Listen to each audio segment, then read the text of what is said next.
Guys, welcome back to on my YouTube channel. जैसा हमने आपको पहले ही बताया था कि पैरामेडिकल्स का आना ठीक नहीं होगा। बार बार दिमाग में पैरामेडिकल्स इसलिए आता है क्योंकि लगभग 8 से 10 साल से पैरामेडिकल्स सिखाते हुए आ रहे हैं, तो पैरामेडिकल्स का आना ठीक नहीं होगा। अब ये हो गया है allied and health care. Allied and health care courses के लिए एंट्रेंस एग्जाम हमने आपको ऑलरेडी बता के रखा था। एंट्रेंस एग्जाम अब नहीं होगा। जो भी बड़े बड़े कोचिंग के नाम से अपना बैच भेज रहे थे, दलाली कर रहे थे, भैया जी बेटा जी कर रहे थे, पैरामेडिकल्स ये कर लीजिए वो कर लीजिए, सब चीजें गवर्नमेंट ने खत्म कर दी हैं। अटल बिहारी वाजपेयी मेडिकल यूनिवर्सिटी ने नया फंडा लॉन्च कर दिया है, जो कि हमने 7 से 10 दिन पहले वीडियो बनाया था। वीडियो में हमारे काफी कुछ कमेंट भी, एक लोग को हमने हाइड भी कर दिया, 2-4 को, और कुछ उल्टा पुल्टा बोल रहे थे कि आपको कुछ नहीं पता है, ये वो दुनिया भर का।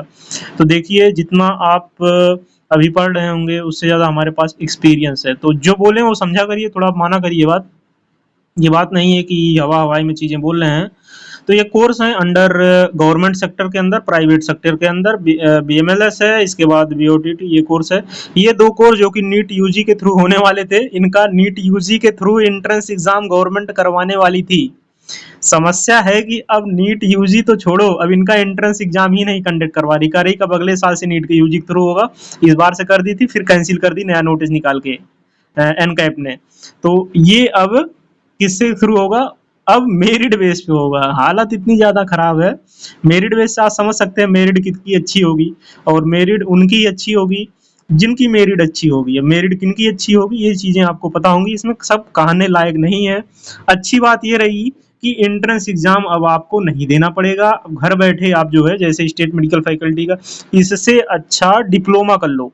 4 साल से अच्छा 2 साल कर लो, क्योंकि ये जितने कोर्स हैं इसमें स्कोप की बात करें तो स्कोप 0% है। 0.0%, 1% मान लेते हैं। स्कोप 1 भी परसेंट नहीं है। गवर्नमेंट 1 भी परसेंट इस पे ध्यान दे रही नहीं रही है।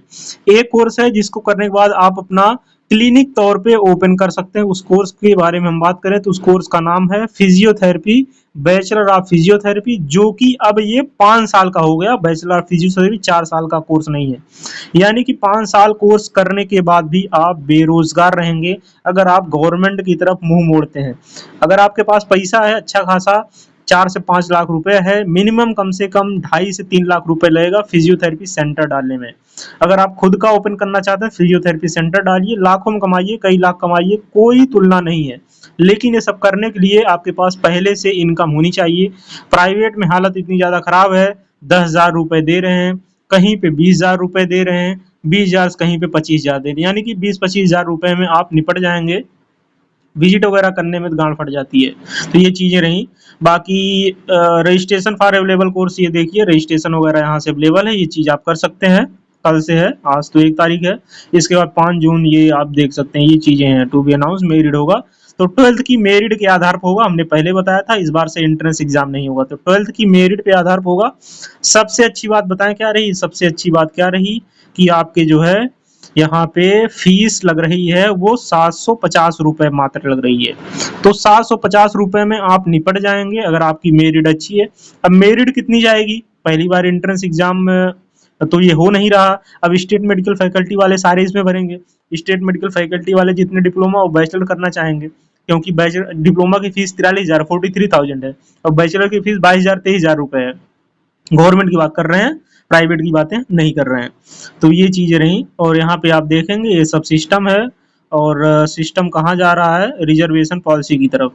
तो रिजर्वेशन पॉलिसी में क्या क्या है, आपको लाभ कब मिलेगा, आपके सर्टिफिकेट का, आपकी कैटेगरी का लाभ कब मिलेगा, बेनिफिट कब आपके कैटेगरी का मिलेगा। हर साल 1 अप्रैल 2026, 27, 28, मतलब 1 अप्रैल के बाद की सर्टिफिकेट होनी चाहिए। आप कोई भी फॉर्म भरेंगे, जिंदगी में आप कोई फॉर्म भरिए, ये वसूल रखिए, 1 अप्रैल के बाद की सर्टिफिकेट मान्य होती है। यानी कि ओबीसी की बात करें और ईडब्ल्यूएस की बात करें। इसके बाद हम आते हैं, आगे आते हैं। ध्यान रखेंगे गवर्नमेंट सीट उनको मिलेगी जो उत्तर प्रदेश के निवासी हों। गवर्नमेंट सीट उनको मिलेगी जो उत्तर प्रदेश के निवासी हों या उत्तर प्रदेश के हाई स्कूल इंटर उत्तीर्ण किए हों। इस चीज को लेकर कंफ्यूजन नहीं होना चाहिए। बाकी आगे हम जाते हैं, ये सब आप कर देंगे, रजिस्ट्रेशन रजिस्ट्रेशन स्टेप वगैरह है, ये सारी चीजें कर देंगे। बैच के नाम पे काफी ज्यादा लोग तैयारी करवा रहे थे, आपसे पैसा वसूले हैं और हर साल ये करते हुए आए हैं। उनको कुछ नहीं पता, उनको बस आपका बिजनेस चलाना है। तो ये सारी चीजें नहीं, क्या ही कहा जा सकता है। अब एंट्रेंस एग्जाम खत्म हो गया है, तो एंट्रेंस एग्जाम खत्म हो गया है, बहुत अच्छी बात तो नहीं है, लेकिन मेरिट आपकी तैयार होगी, वो क्लास 12th के आधार पे तैयार होगी। यहाँ पे देखिए लिखा क्या है, the merit list will be prepared on the basis of aggregate marks obtained in physics, chemistry और biology. Class 12th combined physics, chemistry, biology, इन तीनों के नंबर के आधार पे इंग्लिश भी इसमें इंक्लूड नहीं कर रहा है। इंग्लिश भी कहीं कहीं इंक्लूड करता था पहले। पहले क्या होता था, बायो के नंबर देखे जाते थे, केमिस्ट्री के, फिजिक्स के। अब इसमें क्या क्राइटेरिया है ये नहीं पता है। पहले क्या होता था, बायो के नंबर देखे जाते थे, फिजिक्स के, केमिस्ट्री के। अगर ये तीनों नंबर सेम हो गए तो इंग्लिश के नंबर देखे जाते थे। ये भी अगर हो गया तो फिर डेट ऑफ बर्थ देखी जाती थी। तो और इसके बाद अल्फाबेट वाइज इस प्रकार से मेरिट बनती है। तो ये सब शायद चीजें आपको पता होंगी, अगर नहीं पता है तो सुन लीजिए, सुनने में आपको जो है कोई दिक्कत यहाँ पे नहीं होने वाली है।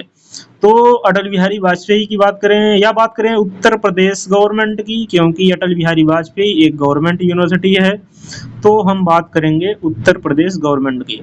तो उत्तर प्रदेश गवर्नमेंट ने फैसला लिया है, अब से इस बार जो एंट्रेंस एग्जाम है allied and health care profession में जितने भी बैचलर कोर्स हैं, एंट्रेंस एग्जाम खत्म कर दिया है, मेरिट के आधार पर होगा।